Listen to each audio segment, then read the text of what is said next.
The rain had not stopped for 3 days. It clung to the city like a lover unwilling to let go, draping the streets in a dull silver sheen. In the heart of downtown, where the buildings stretched skyward and the pavement hummed with restless energy, Daniel Carter sat at the counter of a nameless diner, nursing a black coffee gone cold. The neon sign above flickered intermittently, bleeding red light onto the damp sidewalk outside. He wasn't supposed to be here. He was supposed to be anywhere but here. Yet here he was. Across the counter, the waitress gave him a brief glance, one that carried the weight of 1,000 other men who had come through this place looking like ghosts of themselves. Daniel was good at being a ghost. That was the problem. The door swung open and a gust of wet wind swept through the diner, carrying with it the scent of damp asphalt and late-night regret. She walked in. She was wrapped in an oversized trench coat, the collar turned up to shield her from the cold. Wet strands of honey-blonde hair clung to her cheek, and she moved like she didn't belong here, like she had stumbled into this world by mistake. Daniel didn't mean to stare, but something about her demanded attention, not her beauty, though that was undeniable. It was the way her shoulders curled inward, the way her hands hesitated before she slid onto the stool 2 spaces from his. The way her fingers trembled ever so slightly as she reached for the menu. "Coffee," she murmured to the waitress. "Please." Her voice was soft, but there was steel beneath it. Daniel turned back to his own cup, watching the ripples form in the liquid as he swirled it absently. He had always been good at keeping his head down, minding his own business. But then the waitress returned, placing the bill in front of the woman. "That'll be $2.50, hun?" A pause. The woman's fingers stilled on the menu. Then, so subtly that it would have been imperceptible to anyone else, her breathing changed. Daniel had spent enough time in rooms filled with desperate people to recognize what desperation looked like. She didn't have the money. The tension sat between them like a third presence, thick and unspoken. He saw the way her hand dipped toward her coat pocket, the way she fumbled. Searching. Hoping. And then she exhaled. "Ayo." Before she could say anything more, Daniel reached into his own pocket and tossed a few crumpled bills onto the counter. "Got it," he said simply. The woman stiffened, her eyes darting toward him for the first time. They were pale green, sharp despite the weariness. "I don't need your help," she said. He shrugged. "Didn't ask if you did." A beat of silence. Then, with a barely there nod, she murmured, "Thank you." She didn't say anything else, and neither did he. But Daniel had the distinct, uneasy feeling that he had just made a very dangerous mistake. The rain hadn't stopped when she found him again. It was 2 nights later. Same diner, same seat. Daniel wasn't sure why he had come back. Maybe it was habit, maybe it was curiosity, maybe it was nothing at all. She entered quietly, moving through the space like a shadow. This time, she sat across from him. Not 2 seats away. Not pretending he wasn't there. A folded envelope slid across the table. "Here," she said. Daniel glanced at it, but didn't pick it up. "What's this?" "Your money. You didn't owe me anything." Her jaw tightened. "I don't like debts." Something about the way she said it made him pause. He reached for the envelope, felt the weight of it. Too much. More than $2.50, that was for sure. "You overpaid," he said flatly. She didn't blink. "Consider it interest." Daniel studied her. "What's your name?" For a second, something flickered across her face. A hesitation. A carefully measured moment of thought. Then, "Claire." The way she said it was smooth. Too smooth. He didn't believe her, but he let it slide. "All right, Claire." He leaned back, the old diner chair creaking beneath him. "You always go around paying back debts to strangers?" Her lips twitched slightly. Not quite a smile, but the ghost of one. Only the ones worth remembering. Daniel didn't know what to say to that, so he didn't say anything at all. For a while, they just sat there. 2 strangers in the dead hours of the night, bound together by nothing more than an unpaid cup of coffee and a handful of unspoken truths. And then, the moment shattered. Because suddenly the door to the diner swung open again. And this time, the man who walked in wasn't here for coffee. He was tall, built like a man who had never lost a fight in his life. His suit was pressed, his tie immaculate. His eyes found Claire instantly. And Claire went still. It was the kind of stillness that wasn't natural, the kind that spoke of something deep-rooted and instinctive. The kind that only belonged to people who knew what it was to be hunted. Daniel saw the tension in her shoulders. The way her fingers curled into the fabric of her coat. The man smiled, but it didn't reach his eyes. "Miss Langley," he said smoothly. "Not Claire. Langley." Daniel didn't move. "Claire." Langley lifted her chin, but he could see the effort it took. I don't know you, she said. The man's smile widened. No, but you know who I work for. That's when Daniel saw it.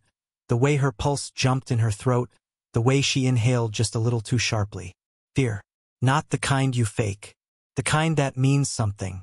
The man took a slow step forward.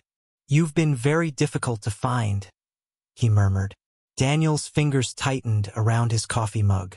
Langley held her ground, but only just. I don't know what you're talking about, she said, voice even. You have the wrong person. The man tilted his head, considering. Then, almost lazily, he reached into his jacket, and Daniel's body moved before his mind could catch up. The chair scraped against the floor as he rose, stepping between them. The man's attention flicked to him for the first time. Daniel smiled, but it wasn't friendly. She said you have the wrong person. The man's eyes studied him for a moment, calculating. Then, slowly, he smiled again. Well, then, he murmured, slipping whatever he had been reaching for back into his pocket. His gaze flicked back to Langley. I'll see you soon. And with that, he turned and walked out. The diner was silent in his absence. Langley's hands were clenched in fists on the table. Daniel exhaled. All right, he said. She looked at him. Want to tell me what the hell that was about? She stared at him for a long moment. And then, softly, no. Daniel sighed, rubbing a hand over his face. Well, he muttered, sinking back into his seat, that's just great. Langley didn't respond. But she didn't leave either. And that was enough to tell him he was in trouble. The city never really slept. Not in the way small towns did, curling into themselves at dusk like tired animals. Here, the lights never went out, the noise never stopped, and the rain god, the rain, seemed to have made a permanent home in the sky. Daniel had never minded it before. But tonight, it grated on him like a dull blade against stone. Across the booth, Langley sat stiffly, her fingers tracing the rim of her untouched coffee cup. The tension in her shoulders hadn't eased since the suited man left. She was still somewhere else, somewhere darker, somewhere she didn't want to be. Daniel sighed and leaned forward, resting his arms on the table. You gonna tell me what's going on? Langley's green eyes flicked up to meet his. No. He let out a short laugh, shaking his head. All right. Sure. That's fair. Just so we're clear, you get cornered by a guy who looks like he walks through walls for a living, he calls you by a name that isn't yours, and now you're sitting here pretending everything's fine. Silence. Daniel watched her carefully, noting the way she gripped the cup like it was the only thing keeping her grounded. You've got trouble, he said finally. Langley inhaled sharply but didn't look away. And you don't want to be a part of it. See, now that's the problem. Daniel exhaled, running a hand through his hair. I think I already am. Another silence. This one heavier. Then, in a voice so quiet he barely heard it. I never meant to drag you into this. Daniel's eyes narrowed slightly. There was something there. Something raw beneath the carefully placed steel in her voice. And that's when it hit him. She was scared. Not just of the suited man. Not just of whatever mess she had run from. She was scared of what happened next. And that was dangerous. He had spent enough time around people with secrets to know that fear like that didn't come from nothing.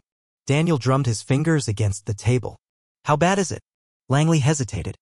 He could see the war in her expression, one part of her wanting to shut him out, another part knowing she didn't have the luxury of that anymore. Finally, she exhaled, leaning back against the seat. Bad. Daniel nodded slowly. Got a specific level of bad you're working with here? Because I gotta tell you, I've seen a lot of it. Langley's lips twitched in something that might have been amusement in another lifetime. She glanced toward the diner's fogged-up window. Her fingers twitched slightly against the ceramic of her cup. Then, quietly, you ever hear of Kingston Holdings? Daniel's stomach tightened. Of course he had. Everyone had. They were untouchable, a financial empire that had swallowed up entire industries over the years. Media, real estate, tech. If there was money to be made, Kingston Holdings had their hands in it. But what most people didn't know, what only people in the right or wrong circles ever heard, was that Kingston Holdings was not just a business. It was a dynasty, a fortress built on power, control, and the kind of wealth that could make problems disappear before they were ever spoken aloud. And if Langley had anything to do with them, then he had just stepped into the kind of fire that burned people down to their bones. Daniel swallowed. Yeah, he said finally. I've heard of them. Langley exhaled slowly. Then you know why I can't stay in one place for too long. Daniel sat back, rubbing his jaw. All right, fine. You pissed off some billionaires. That explains the goon in the suit. But it doesn't explain you. He gestured toward her. You don't exactly look like someone who comes from that world. Langley's lips pressed together, her fingers tightening around the cup. A pause. Then, I wasn't supposed to. Daniel's brow furrowed. What does that mean? She took a slow breath. And then, in the kind of voice that only carried truths too heavy to be spoken lightly, she said, I was never supposed to exist. Daniel felt the words settle between them like stones sinking to the bottom of a lake.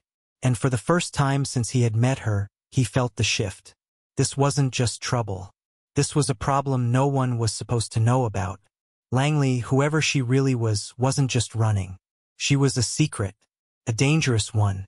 And suddenly, Daniel realized he had just made the worst mistake of his life. The words hung in the air between them, thick with unspoken weight. Daniel studied Langley's face. Her expression was guarded, but there was something beneath the surface. Something that looked a lot like exhaustion. Not the kind that came from lack of sleep. The kind that came from running for too long. Slowly, he exhaled. All right, he said, his voice steady. You want to tell me what that means?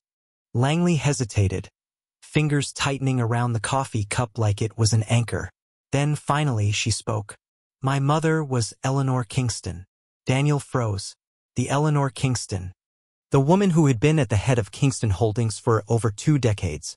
A name that carried more power in business circles than most politicians. A name that was synonymous with control, wealth, and a ruthless ability to make problems disappear. Daniel's throat went dry. You're a Kingston? Langley let out a humorless laugh. Not officially. His pulse picked up. Explain. She sighed, pushing a hand through her damp hair. I wasn't supposed to exist, she repeated, voice quieter now. My mother had me in secret. She wasn't married. She wasn't supposed to have a child that didn't fit the Kingston legacy. It would have been inconvenient. Daniel frowned. And your father? Langley's lips pressed together for a moment before she answered. Dead. Before I was even born. A car accident. At least, that's what I was told. Something in her voice made Daniel's gut twist. Do you believe that? He asked carefully. Langley was silent for a long moment. Then, finally, no. Daniel ran a hand down his face, trying to process this. You're telling me you're the secret daughter of the most powerful businesswoman in the country? Not anymore. Daniel's eyes narrowed. What does that mean? Langley leaned forward, her voice lower now. It means that after 25 years of keeping me hidden, they finally decided I was too much of a liability. A chill ran down Daniel's spine. This wasn't just about running. This was about survival. And suddenly, the suited man in the diner didn't feel like a problem. He felt like a warning. Daniel sat back, exhaling sharply. All right, he muttered. I get it now. Langley raised an eyebrow. You do? He nodded. Yeah. You don't need money. You don't need help getting out of town. You need something else. She tilted her head slightly. And what's that? Daniel met her gaze evenly. Someone who knows how to disappear. Langley didn't react at first. But then, a small, tired smile ghosted across her lips. You always this quick to get involved in things that could get you killed? Daniel shrugged. Only when the company's good. For the first time since he had met her, something in Langley's expression softened. But it was gone just as quickly. Because outside the diner, through the rain-slicked glass, a black sedan had just pulled up to the curb. And Daniel knew without needing to look twice. They weren't alone anymore. The air inside the diner thickened, pressing down on them like a vice. Daniel didn't move, didn't react, not yet. But his pulse was already quickening, every instinct screaming that this wasn't just some random car outside. Langley had gone perfectly still. She didn't have to look. She already knew. They found me, she murmured, barely above a whisper. Daniel's mind worked fast. No panic. No sudden moves. Think. He shifted just enough to get a better view of the street. The sedan was sleek, unmarked, too clean, too deliberate. The kind of car that didn't belong in this part of town. The kind of car people disappeared into. The diner had 2 exits. The front, where the sedan sat waiting. And the back, leading to a narrow alley. They had seconds before whoever was inside made their move. Daniel placed his hands on the table and leaned forward slightly, keeping his voice even. We need to go. Now. Langley exhaled slowly, steadying herself. You sure you want to do this? He almost laughed. Pretty sure I passed the getting out option about 5 minutes ago. Langley studied him for half a second, then nodded. They moved at the same time. Daniel tossed a few bills on the counter as he stood, casual but deliberate. Langley pulled her coat tighter around herself, masking the tension in her frame. They walked toward the back like they weren't in a rush, like they weren't about to make a run for their lives. The moment they passed the threshold into the kitchen, the diner door swung open. Heavy footsteps. A voice. "Miss Kingston." Langley stiffened. Daniel grabbed her wrist and pulled her forward. The kitchen staff barely noticed them as they moved past the rows of steaming fryers and stacks of dirty dishes. No one paid attention to two people slipping through the back. They hit the alley just as the first man stepped into the kitchen behind them. Daniel didn't wait to see if they had been spotted. "Move." Langley didn't need to be told twice. They ran. The alley was slick with rain, dumpsters lining the walls like silent sentinels. Their shoes pounded against wet pavement, the air thick with the scent of oil and trash. Behind them, shouts. Not panicked. Not surprised. Calculated. They had expected this. Daniel cursed under his breath, already scanning for an out. The alley opened onto a side street, empty except for a handful of parked cars. No taxis. No traffic. No easy escape. Then, his eyes landed on a motorcycle. A beat-up Honda CB750 chained to a lamppost. He skidded to a stop beside it, digging into his jacket. Langley stared at him. "Tell me you're not." The switchblade flicked open with a familiar click. One quick snap of the chain and they were in business. "You steal bikes now?" Langley hissed as Daniel swung a leg over. "Borrow," he corrected, tossing her a helmet. "Get on." She hesitated for half a second, then did as she was told. The roar of the engine shattered the night as they peeled out of the alley, tires kicking up water. Behind them, gunfire. A sharp crack split the air as a bullet embedded itself in the metal dumpster where they had just been standing. Daniel gritted his teeth, really hoping that was a warning shot. Langley didn't answer. Didn't have to. They both knew better. The bike shot onto the open road, weaving between late-night traffic. Daniel could feel Langley pressed against his back, her breath quick but steady. "They're not going to stop," she said, voice tight against the wind. "I figured." Another car appeared in the side mirror. Black, low, moving fast. Daniel clenched his jaw. "Hold on." Then he gunned the throttle. The city blurred around them, neon lights streaking like ghosts in the rain. And behind them, the chase had only just begun. The rain turned the city into a blur of neon and shadow. Daniel leaned into the bike, knuckles tight around the handlebars as they wove between late-night traffic. The wet pavement reflected the streetlights in a dizzying dance of gold and red. But there was no time to admire it, because behind them they were still coming. The black sedan cut through traffic with terrifying precision, headlights slicing through the night like knives. Whoever was driving wasn't just some hired thug, they were trained. Langley's grip tightened around Daniel's waist. "Left," she called over the wind. He didn't question it. He yanked the bike left, tires skidding slightly as they veered down a narrow side street. The buildings closed in around them, tall, dark, suffocating. The alley was slick, barely wide enough for the bike, and Daniel's pulse pounded as they shot past dumpsters and fire escapes. Behind them, the sound of metal grinding against concrete. Daniel flicked a glance over his shoulder just in time to see the sedan slam against the alley walls, sparks flying as the driver fought to keep control. They'd bought themselves seconds. "Not enough. We can't outrun them forever," Langley said, voice tight. "No kidding," Daniel gritted out. They burst out of the alley onto another street, this one empty, stretching out toward the industrial district near the river. Warehouses loomed ahead, their rusted exteriors bathed in the cold glow of security lights. Daniel didn't hesitate. He gunned the throttle. The bike shot forward, closing the distance between them and the docks. Behind them, the sedan roared back into view.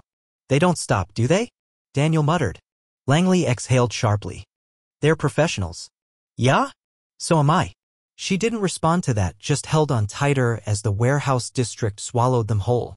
The roads here were uneven, cracked with time and neglect. Daniel maneuvered around potholes and debris, scanning for an escape route. Then, a second car. Black. Unmarked. Parked near a loading dock, its engine rumbling softly. They were being herded. Daniel clenched his jaw. Think. The river. There was only one way out of here now.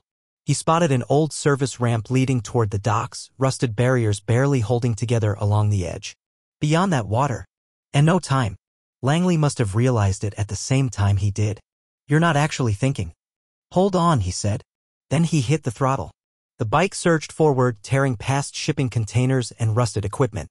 The sedan behind them gained ground, closing in fast. Then, the edge.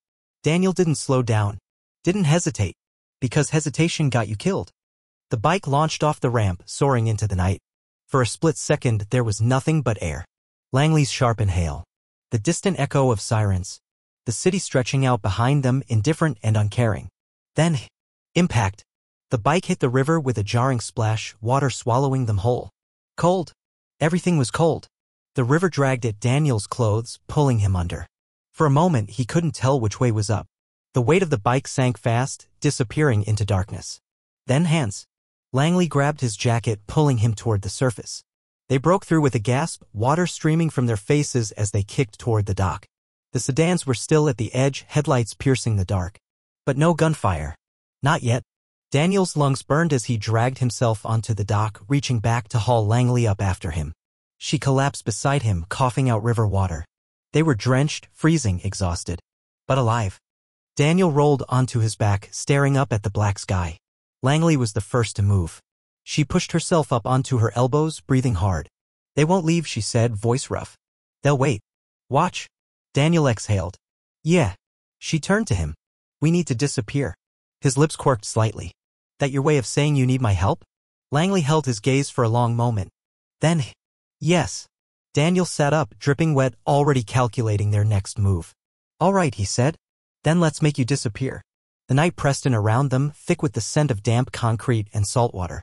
The distant hum of the city was muffled by the lapping of the river against the dock, the occasional echo of a distant siren, the only reminder that the world hadn't stopped moving. Langley was still catching her breath beside him, one hand braced against the wooden planks. Her wet hair clung to her face, strands plastered against her cheek, her eyes sharp despite the exhaustion.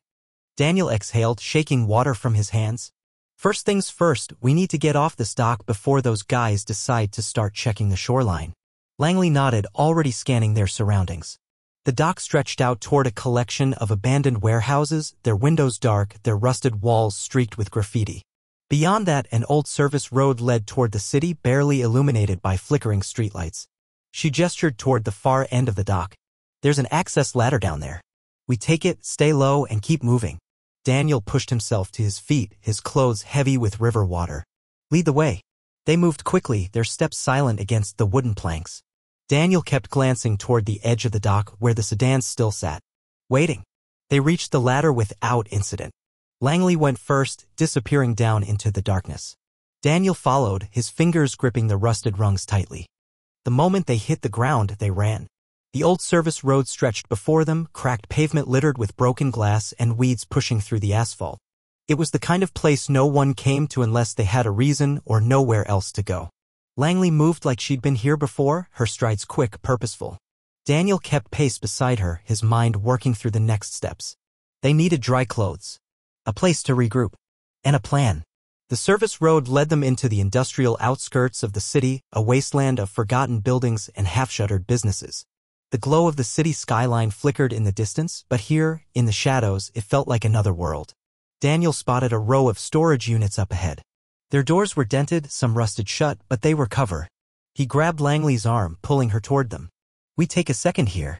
She hesitated, then nodded.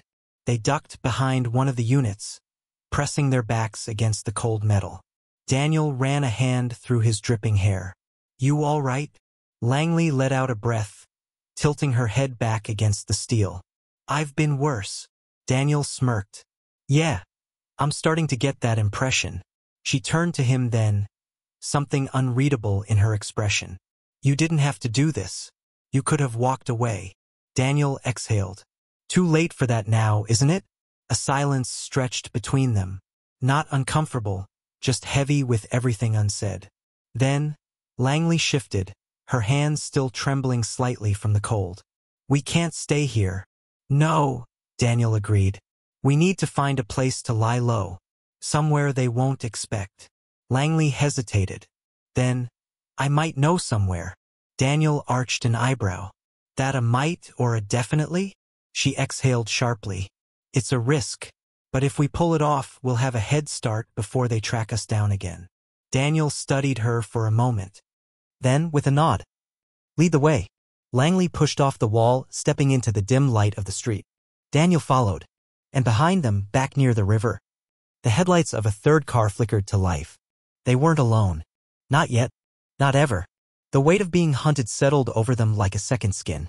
The cold air clung to their wet clothes, every movement sending an unwelcome chill down Daniel's spine. He didn't complain. Didn't say a word. Survival came first. Comfort was for later if there was a later. Langley moved quickly, cutting through the maze of forgotten streets and industrial ruins with a kind of practiced ease. She knew where she was going, even if she hadn't been here in a while.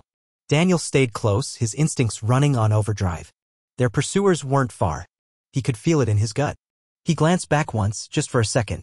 Headlights. A car, creeping slowly, silently, too deliberately. Langley, he murmured. She didn't stop, didn't turn her head, just kept moving. I know. She knew. Of course she did. Daniel's heart picked up speed.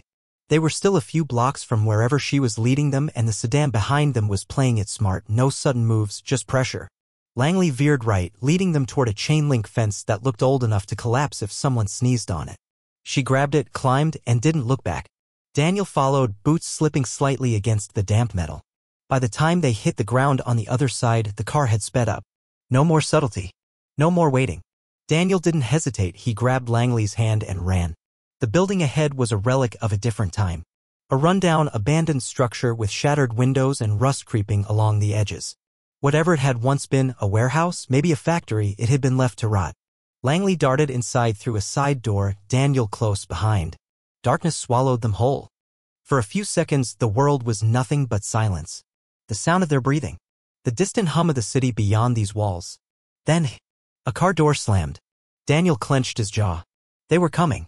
Langley grabbed his sleeve, pulling him deeper into the shadows. I used to come here when I needed space, she whispered. No one comes here anymore. Except the guys looking to kill you. Langley exhaled sharply. Yeah. Except them. They moved through the decaying space, stepping carefully over broken glass and warped floorboards.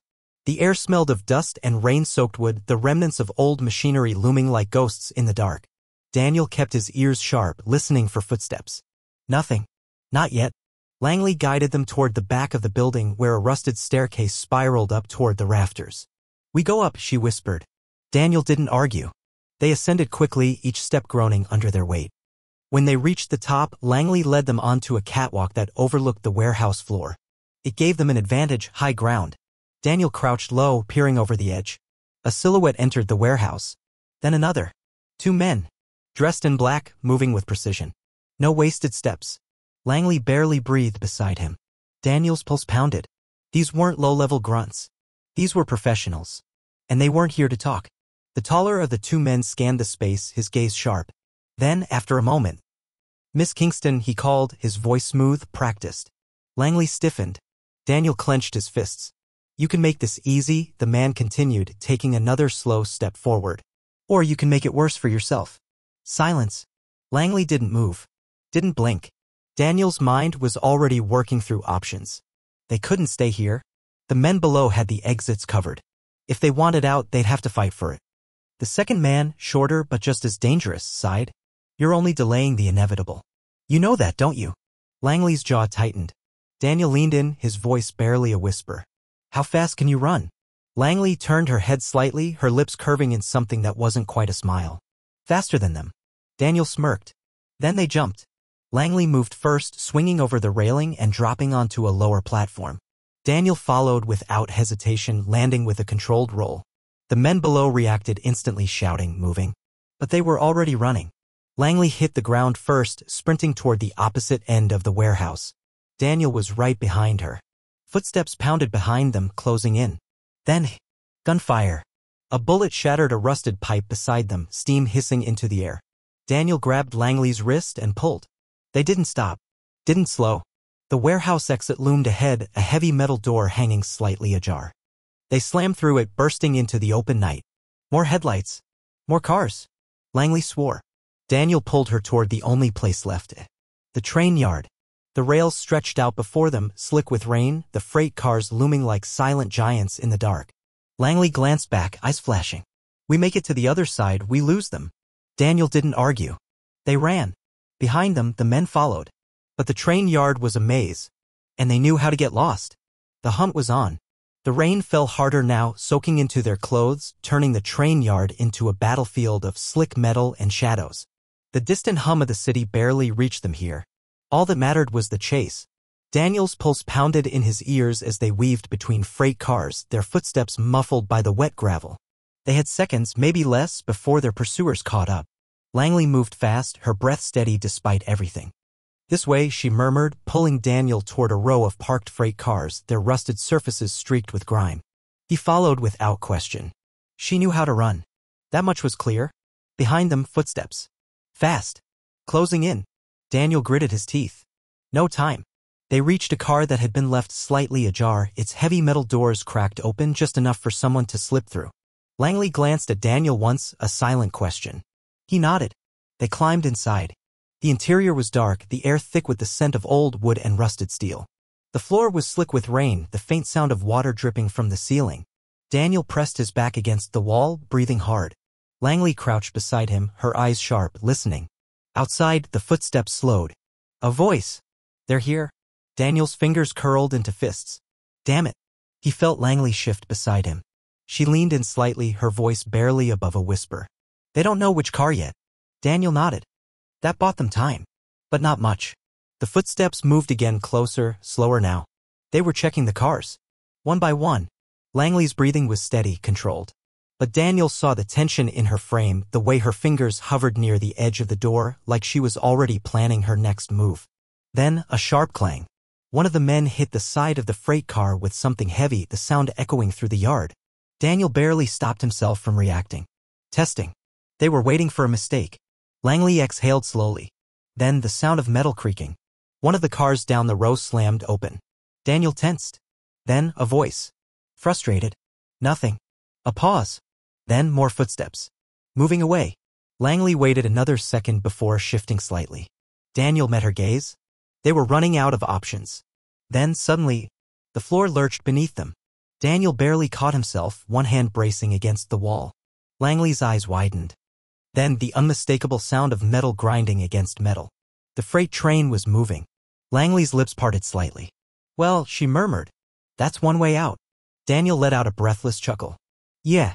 Let's just hope it's not headed straight back to them." Langley smirked. "Guess we'll find out." The train picked up speed, the world outside blurring past. Daniel exhaled, leaning his head back against the cold metal. They weren't safe. Not yet. But for the first time since this started. They had a head start. The steady rhythm of the train wheels against the tracks filled the silence between them. It was almost hypnotic, the way the sound pulsed through the freight car, a heartbeat of steel and momentum carrying them deeper into the unknown. Daniel shifted, his back pressed against the cold metal wall. The air inside the car was thick with rust and the lingering scent of damp wood. Water still dripped from his clothes, his muscles aching from the relentless chase. Langley sat across from him, knees drawn up, her fingers idly tracing invisible patterns on the wooden floor. She was watching him. Studying. Finally, she broke the silence. "You've done this before." Daniel arched an eyebrow. "Stolen a ride on a freight train?" "Can't say I have." She shook her head. "Not that. The way you move. The way you react." She tilted her head slightly. "You're not just some guy, are you?" Daniel let out a slow breath, running a hand through his damp hair. "No," he admitted. "Not just some guy." A flicker of curiosity crossed her face. "Then who are you?" He smirked. "That's a dangerous question." Langley exhaled a quiet laugh. "I think we're a little past playing it safe." Daniel's gaze flickered to the freight car door where the outside world rushed past in a blur of dark trees and distant city lights. He debated his next words carefully. "I used to be a ghost," he said finally. Langley's brow furrowed slightly, but she didn't interrupt. Daniel leaned his head back against the wall. "I was good at making problems disappear. Not my problems, other people's. People who needed clean slates, new identities, ways out of the lives they couldn't walk away from." He exhaled. "But then I made a mistake. Helped someone I shouldn't have." Langley's voice was quiet. "What happened?" Daniel's jaw tightened. "They burned for it." A silence stretched between them. Heavy. Unforgiving. Langley's expression softened slightly, but she didn't push for more. Instead, she shifted, pulling something from inside her coat. Daniel's eyes narrowed. "What's that?" She held up a small USB drive. "The only thing keeping me alive," she murmured. Daniel sat up straighter, interest sparking. "That's what they're after?" Langley nodded. "It's proof. Of everything." Corruption. Laundering. Deals that should never have happened. Enough to dismantle Kingston Holdings from the inside. She turned the device over between her fingers. And enough to make sure they never let me leave. Daniel let out a low whistle. That's a hell of a bargaining chip. Langley's lips pressed together. It was never supposed to be mine. My mother, Eleanor, she kept everything. Secrets, leverage. It's how she stayed in control. A flicker of something passed through her eyes. But she trusted the wrong people. The second she lost her grip on this, she held up the drive, her world started to crack. Daniel nodded slowly. So, what's your plan? Langley hesitated. Then, I don't have one. Daniel exhaled sharply. Well, that's comforting. I didn't expect to live this long, she admitted. Not after they found me. Daniel studied her. The exhaustion, the guarded look in her eyes. She had been running alone for too long. Then let's fix that, he said. Langley frowned. Fix what? The plan, he said simply. We need to get you somewhere safe. And we need to figure out how to use that. He gestured to the USB drive. Langley exhaled. Safe doesn't exist. Daniel smirked. You obviously haven't seen me work yet. Langley blinked. Then, to his surprise, she smiled. Not a full smile. Not carefree. But something real. And for the first time, Daniel realized she was starting to trust him. Then, a sound. Distant. Faint. But wrong. Daniel stiffened instantly.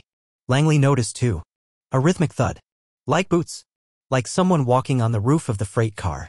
Their eyes met. They weren't alone.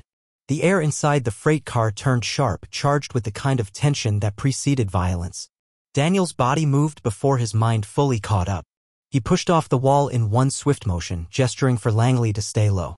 She obeyed without hesitation, her eyes locked onto him, waiting. Above them, another step. Slow. Deliberate. Whoever was up there wasn't in a hurry. They were hunting. Langley barely breathed. Daniel reached for the rusted latch on the side door of the car. An escape route. Then, the roof groaned. And suddenly a body dropped through. Daniel reacted instantly. The man landed hard, rolling into a crouch. All black tactical gear, gloves, a pistol already drawn. Professional. Daniel lunged before the man could aim. A hard strike to the wrist, gun clattered to the floor. Langley kicked it away. The man recovered quickly, throwing a punch toward Daniel's ribs. Fast. Well-trained. But Daniel had spent years handling people like this. He twisted, deflecting the blow, using the momentum to slam the man against the metal wall. Impact. A sharp exhale of pain. Langley moved. She was already reaching for the gun when another thud. A second one. There was more than one. Daniel barely had time to register the thought before the freight car door slammed open. The wind howled as the second man entered, gun leveled at Daniel's chest. Langley froze. Daniel didn't. He grabbed the first man and yanked him forward. Gunfire. The second man fired, but the bullet struck his own ally instead. The first man went rigid, a sharp gasp, and then collapsed. Daniel was already moving. The second man adjusted his aim, but Langley lunged. She wasn't a fighter. Not really. But she didn't hesitate. She went low, hitting the man's arm just enough to knock his shot off course. Daniel took his chance. A brutal elbow to the throat. The second man choked, staggering. Daniel didn't let him recover. One final strike. A sharp twist, and the fight was over. The second man crumpled. The freight car was silent again. Langley exhaled sharply, pushing her wet hair from her face. Daniel picked up the gun from the floor and checked the ammo. Full. He looked at her. You all right? Langley nodded. Yeah. Daniel studied her. She had just helped take down a trained killer, and she wasn't shaking. She was scared, but she was learning. The train thundered forward, carrying them into the unknown. Daniel glanced at the two unconscious men. They found us, Langley murmured. Daniel's jaw tightened. Yeah. The train wasn't safe anymore. They had to get off fast. Langley pulled out the USB drive, turning it over in her fingers. Daniel watched her carefully.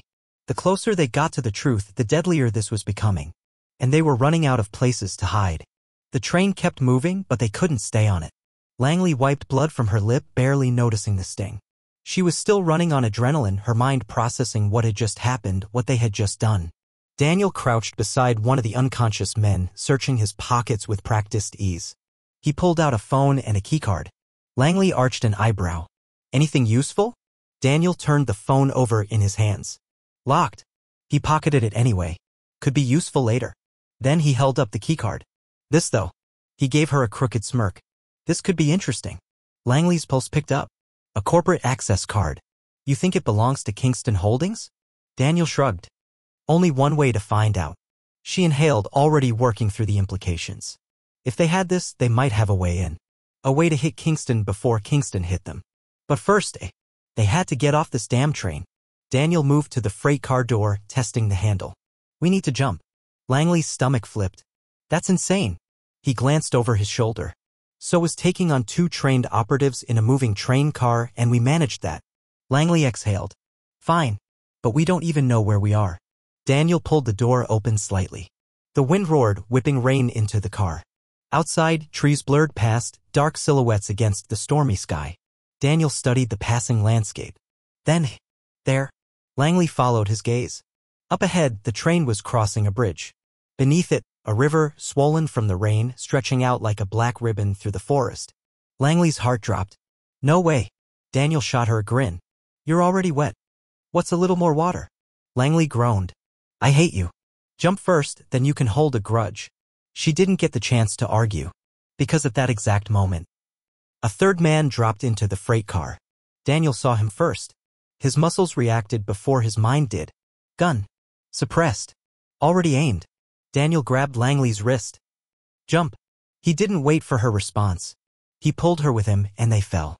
The world tilted, the wind ripped the breath from their lungs, and then, cold. The river swallowed them whole. Langley hit the water hard, her body jerking with the impact. Darkness. Silence. Cold pressure crushing against her chest. Her instincts screamed, get to the surface. She kicked. Fought. Then a hand. Daniel. He grabbed her, pulling her upward. They broke through the surface at the same time, both gasping for air. The current pulled hard, dragging them downstream. Langley coughed, shoving her soaked hair out of her face. I swear to God, if we survive this. Daniel laughed breathlessly. You're welcome.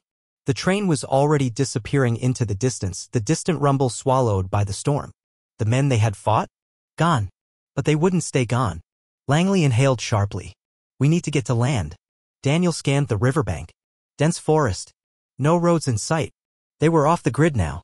Which meant, for the first time since this started, Kingston Holdings didn't know exactly where they were. Langley met his gaze. We have a head start, she murmured. Daniel nodded. Then let's use it. The river's current carried them further downstream, dragging them through the icy black water. Daniel's muscles burned as he kicked toward the bank, gripping Langley's arm to keep her from getting pulled under again. When they finally reached the edge, Daniel hauled himself up first, then turned to grab Langley, pulling her onto solid ground. They collapsed onto the wet dirt, both gasping for breath. The forest loomed around them, thick, endless, eerily silent.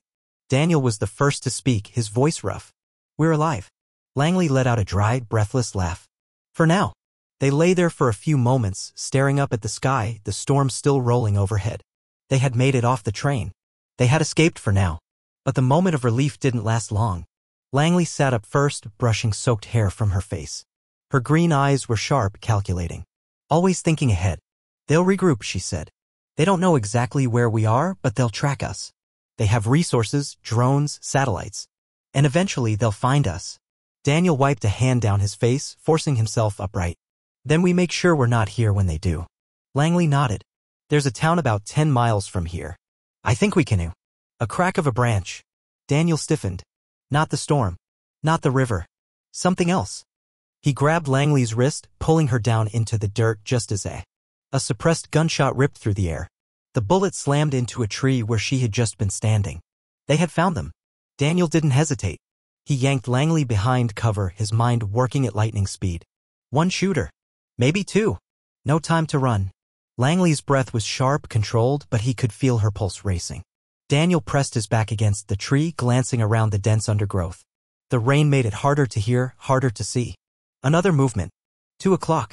Daniel's grip tightened on the stolen gun. Langley leaned in slightly. We can't take them head-on. Daniel's eyes flicked toward her. Then we flank them. Langley hesitated, then nodded. Daniel moved first. Low, silent. Years of instinct kicking in. Langley followed close, not a sound, not a wasted movement. They slipped through the trees, circling toward their pursuers. Then Daniel saw him, the shooter. Black tactical gear. Kingston insignia barely visible. Pro. Daniel didn't hesitate. One shot. Clean. Precise. The man dropped. Langley barely breathed. Another one, she whispered. Daniel nodded. On it. They moved again, this time faster. The second shooter had heard the first one go down. He was moving, but not fast enough. Daniel caught him just as he turned. A sharp strike, fast and brutal. The second man collapsed. Silence. Only the sound of the rain. Langley let out a slow breath. That was close. Daniel nodded, already pulling what he could off the fallen men. Ammo, IDs, anything useful. Then he found it. A burner phone. He turned it over in his hands, then powered it on. One unread message. Langley leaned over, reading it with him. Targets last seen near river. Units deploying to intercept. Orders. Kill on sight. Langley's jaw tightened. They're not playing anymore, Daniel muttered. Langley exhaled. They never were. Daniel stared at the message, his mind already working. They couldn't keep running forever. It was time to end this. He met Langley's gaze. We go after them. We take the fight to Kingston. Langley hesitated, but then slowly she nodded. We finish this. Daniel smirked. Now you're getting it. They disappeared into the forest, leaving the bodies behind. The next move was theirs. The rain had slowed to a drizzle by the time they reached the outskirts of the city. Daniel and Langley moved with quiet urgency, slipping through back streets, avoiding cameras, blending into the shadows. Kingston Holdings had an army, but they had something better, an element of surprise. They weren't running anymore. They were hunting. Langley led the way toward their target, a private Kingston facility. A fortress of mirrored glass and steel, standing tall in the financial district. It wasn't the main headquarters, but it was where they kept things they didn't want the world to see. And tonight, they were going inside. Daniel checked the stolen keycard in his pocket. If this works, we walk right in. Langley adjusted her stolen jacket, concealing the gun at her hip. And if it doesn't? Daniel smirked. Then we improvise. They reached the service entrance, the red security scanner waiting.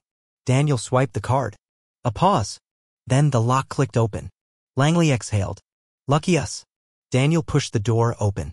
Don't say that yet. They slipped inside, the air cool, sterile, humming with unseen power. Langley led them through dim corridors, moving fast. She knew what they were looking for. The Kingston database. They reached a server room, the faint glow of monitors casting blue shadows across the walls. Langley slid into a chair, plugging the USB drive into the system. Seconds passed. Then data flooded the screen. Bank statements. Illegal transactions. Bribes. Offshore accounts. Proof of everything. Langley's breath caught. This is it. Daniel kept watch by the door. Then moved fast. She copied the files, hands steady despite the stakes. Then the screen flashed red. Alert, unauthorized access detected. Daniel swore. Langley ripped out the drive. They know we're here. Boots pounded in the hall. Coming fast. Daniel's grip tightened on his gun. We're out of time. Langley's eyes darted toward the window. 30 floors up. Daniel followed her gaze. No. She grabbed his wrist. Yes. The door burst open, Kingston security flooding in. Daniel grabbed Langley and jumped. Glass shattered. Air screamed past them. Then impact. A rooftop. They rolled, the building beneath them barely breaking their fall. Daniel groaned. I hate heights. Langley laughed breathlessly. Then don't look down. Sirens. The building behind them erupting into chaos. Daniel grinned. Time to go. They disappeared into the night, proof in hand. By morning, Kingston Holdings would burn from the inside. And for the first time, Langley wasn't running. She was free.